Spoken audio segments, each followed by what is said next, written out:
So, DIY na lang tayo mga friendly ng name tag, no? Para makatipid-tipid naman tayo.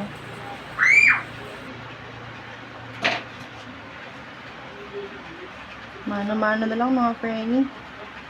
Magsulat ng pangalan para sa name tag ng Anakis. Kasi yung malapit na computeran dito sa amin mga friendly, hindi na sila nag-pre-print. So, ito na lang ang ating gagawin.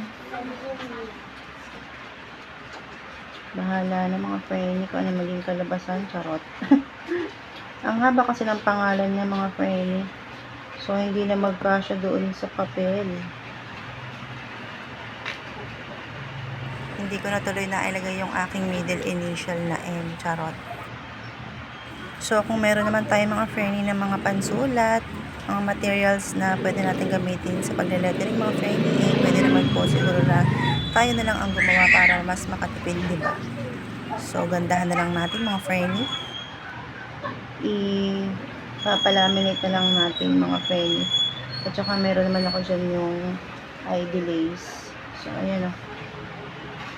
Na nga mga friendly, yung aking ginawang name tag, DIY name tag ni Kuya Shandy mga friendly.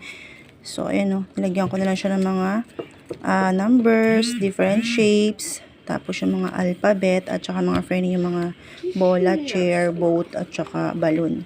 At saka nilagyan ko na lang din siya ng mga colors, alternate mga friendly. So, syempre pag bumili pa tayo mga friendly o yung mga pinapa-customize na ganito, siguro nasa 50 din yun mga friendly, diba?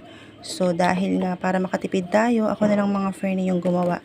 So, ang magagastos na natin dito mga friendly is yung pagpapalaminate. Siguro po, 15 pesos lang yun mga friendly. At meron na din naman ako ditong ID lace. So, mamaya mga friendly, papalaminate na natin to para pwede lang gamitin ni Kuya Shandy tomorrow sa kanyang first day of school. At eto na nga mga friendly, tapos na po natin maipalaminate yung name tag ni Kuya Shanley. So, gumastos lang po tayo dito mga friendly ng 20 pesos. 20 pesos po yung pagpapalaminate. So, meron pong mas mura, 15 pesos. Kaso nga lang mga friendly, manipis po. So, syempre, dito na tayo sa makapal at matigas mga friendly para matagal-tagal po niya magamit, diba?